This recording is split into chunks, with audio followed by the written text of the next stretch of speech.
एक बार की बात है जब गौतम बुद्ध जी मगध राज्य के एक गांव में ठहरे हुए थे। गांव से थोड़ा बाहर एक मोची अपने परिवार के साथ रहता था।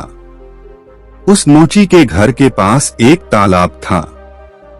एक दिन रोज की तरह सुबह मोची तालाब किनारे पानी लेने गया। वहां उसने तालाब में एक बहुत ही अद्भुत पुष्प देखा। वह पुष्प देखने में बहुत ही सुंदर था और चमत्कारिक भी प्रतीत हो रहा था। मोची ने तुरंत ही अपनी पत्नी को बुलाया और वह पुष्प उसे दिखाया। मोची की पत्नी आध्यात्मिक और धर्म में आस्था रखने वाली थी। वह पुष्प को देखते ही समझ गई कि जरूर कल यहाँ से गौतम बुद्ध जी गुजरे होंगे, उन्हीं के प्रताप से यह पुष्प खिला है। पुष्प को चमत्कारिक मानकर मोची ने एक योजना बनाई।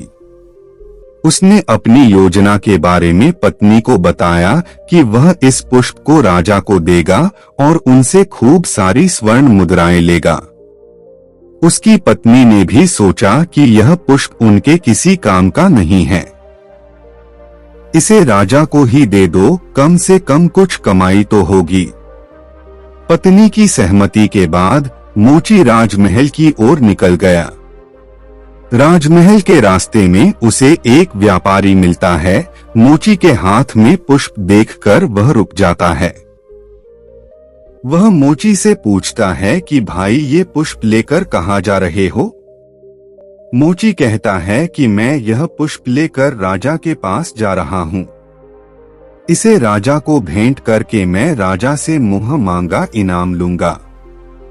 व्यापारी ने मोची को प्रस्ताव दिया कि तुम ये पुष्प मुझे दे दो, बदले में मैं तुम्हें 100 स्वर्ण मुद्राएं दूंगा। मोची सोच में पड़ गया। उसने सोचा कि जब व्यापारी इस पुष्प के लिए 100 स्वर्ण मुद्राएं दे रहा है तो राजा तो और ज्यादा देगा।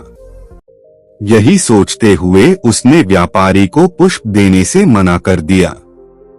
थोड़ा आगे चला ही था कि उसे रास्ते में राजा आते हुए नजर आए जो गौतम बुद्ध के दर्शन के लिए जा रहे थे। राजा भी मोची के हाथ में वो दिव्य पुष्प देखकर अचंभित हो गए। राजा ने मोची को पुष्प के बदले 1000 स्वर्ण मुद्राएं देने के लिए कहा।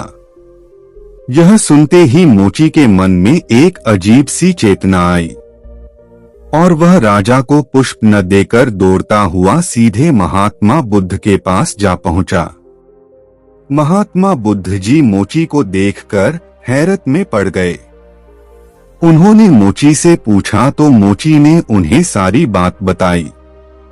इसके बाद मोची ने वह पुष्प महात्मा गौतम बुद्ध के चरणों में अर्पित किया और उनसे कहा कि पहले तो मेरे मन में पुष्प को देखकर लालच आ गया था, लेकिन अब मैं समझ गया हूँ कि जिसकी छाया पड़ने से ही एक पुष्प इतना दिव्य हो गया हो, अगर उसकी शरण में मैं चला जाऊं तो मेरा जीवन भी धन्य हो जाएगा। इसके बाद वह आजीवन महात्मा गौतम बुद्ध का शिष्य बनकर रहा। इस कहानी ने हमें सिखाया कि हमारी जिंदगी में हमें बहुत से चीजें अपनी तरफ आकर्षित करती हैं, लेकिन हमें उनके लालच में न फंसकर अपने ज्ञान का प्रयोग करके जीवन में सही राह को चुनना चाहिए।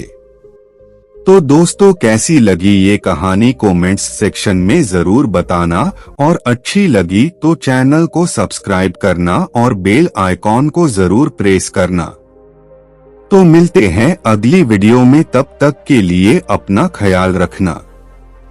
धन्यवाद।